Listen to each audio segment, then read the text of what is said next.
Em nosso estudo de hoje está na carta aos Efésios, capítulo 6, versículo 6. Paulo fala o seguinte: não servindo à vista como para agradar os homens, mas como servos de Cristo, fazendo de coração a vontade de Deus. Emmanuel comenta na lição 4 do livro Vinha de Luz, em silêncio: se sabes, atende ao que ignora sem ofuscá-lo com a tua luz. Se tens, ajuda ao necessitado sem molestá-lo com tua posse. Se amas, não firas o objeto amado com exigências.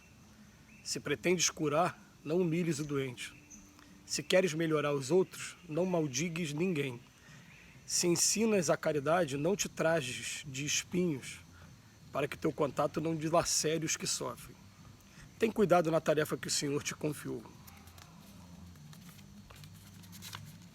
É muito fácil servir à vista. Todos querem fazê-lo procurando o apreço dos homens. Difícil, porém, é servir às ocultas sem o ilusório manto da vaidade. É por isso que em todos os tempos, quase todo o trabalho das criaturas é dispersivo e enganoso. Em geral, cuida-se de obter a qualquer preço as gratificações e as honras humanas. Tu, porém, meu amigo, aprende que o servidor sincero do Cristo fala pouco e constrói cada vez mais com o Senhor no divino silêncio do Espírito.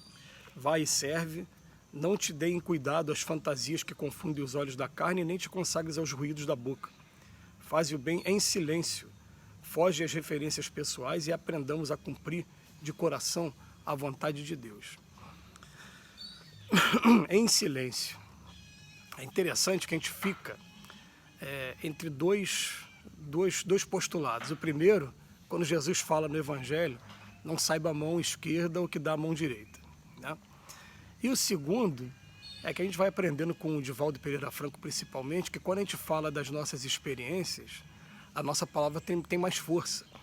Então eu me lembro que ele começou a fazer palestra e a Joana de Ângeles falou para ele assim: agora vai trabalhar, porque se você não trabalhar, não fizer com as tuas mãos, as suas palavras não vão estar valendo de nada, vão perder a força com o tempo. Aí o que acontece? Volta e meia a gente se pega nesses estudos fazendo um comentário de uma ou outra experiência que a gente teve, né, e de tão poucas ainda, muito poucas ainda. A gente sabe que ainda pode fazer muito mais, mas fica parecendo, como já aconteceu, né? Um amigo até fez uma crítica durante um curso que a gente estava participando, falou: às vezes o Robson comenta um determinado trabalho que ele participou e isso fica parecendo que não está fazendo o trabalho em silêncio.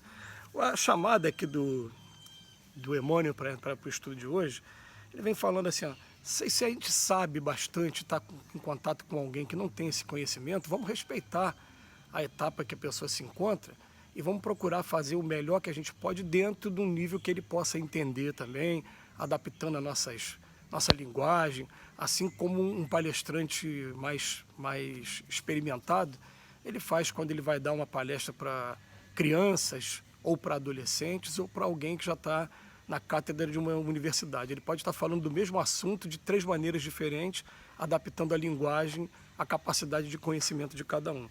Depois ele fala: se tens, ajuda ao necessitado sem molestá-lo com a tua posse.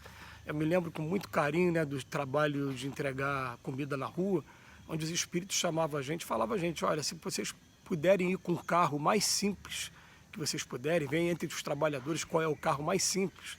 E outra coisa, na hora de vestir a roupa, procura vestir a roupa mais simples também, porque às vezes você vai de uma maneira que você vai, de certa maneira, parecendo que você está humilhando aquela pessoa que está recebendo a quentinha, o suco, a roupa que você está entregando na rua. Se amas, não firas o objeto amado com exigências. É um aprendizado demorado, é um aprendizado, né, que é complicado para a gente, mas quando Paulo fala, né, o amor tudo suporta, nada espera e confia até o final, né? Se pretendes curar, não humilhes o doente. Eu acho interessante, né, que a gente tem um costume, né, de verificar o seguinte: quando um problema acontece, ao invés da pessoa partir para resolver o problema, ela está querendo primeiro encontrar os culpados.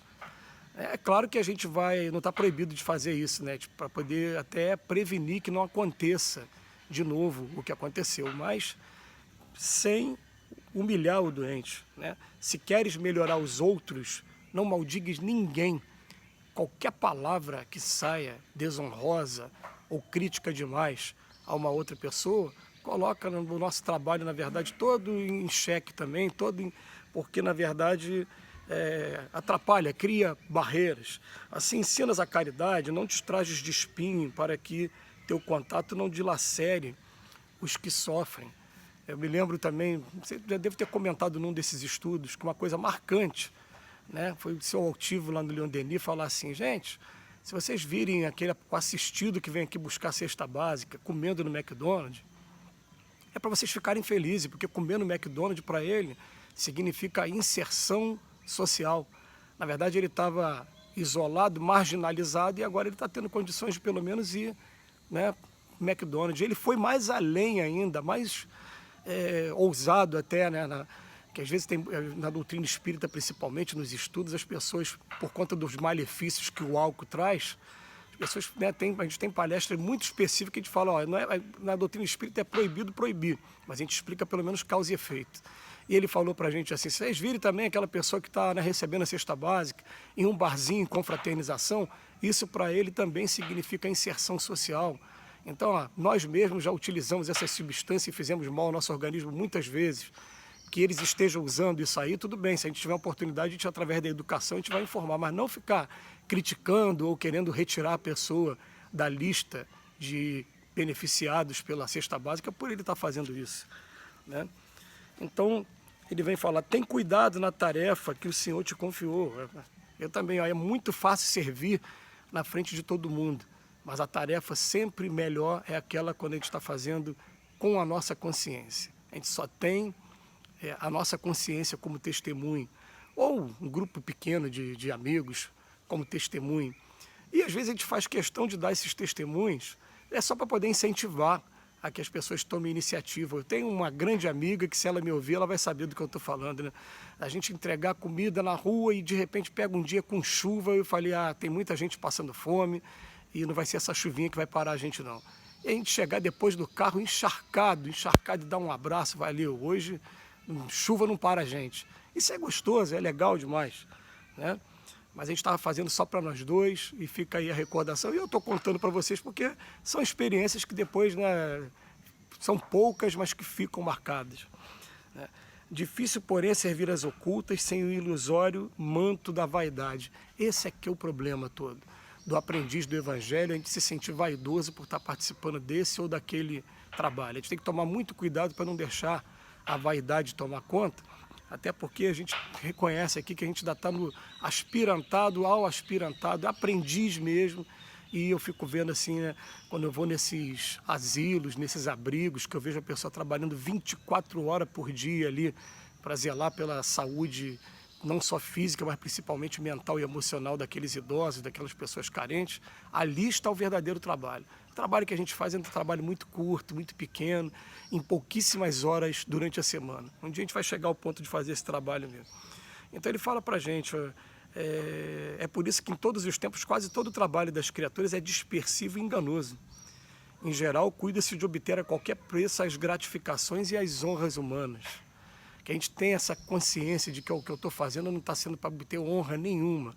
Pelo contrário, está sendo pela felicidade de estar praticando aquilo, de estar vendo o bem de outra pessoa e sabendo, sim, depois com o tempo acaba acontecendo com a gente, né? Que aquele bem acaba voltando para a gente, sim, mas no início ninguém está preocupado com isso, até porque até os casos de ingratidão aqui daqui a pouco se convertem em tesouros para cada um de nós, não tem problema isso.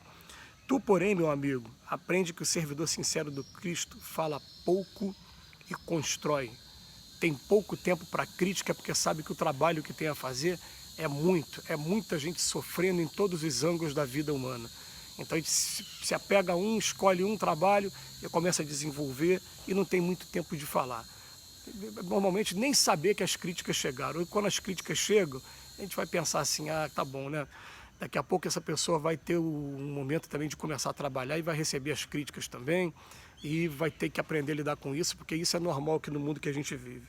Então, não vai e serve, não te deem cuidado às fantasias que confundem os olhos da carne e nem te consagres aos ruídos da boca. É o trabalho que a gente vai fazendo de burilamento. Faz o bem em silêncio, foge às referências pessoais e aprendamos a cumprir de coração a vontade de Deus. Para encerrar, me lembrei de uma vez, né, aqueles títulos, quem é você? Um trabalhador da casa espírita. Mas o que você faz? Trabalhador da Casa Espírita. Que o Senhor nos abençoe hoje e sempre.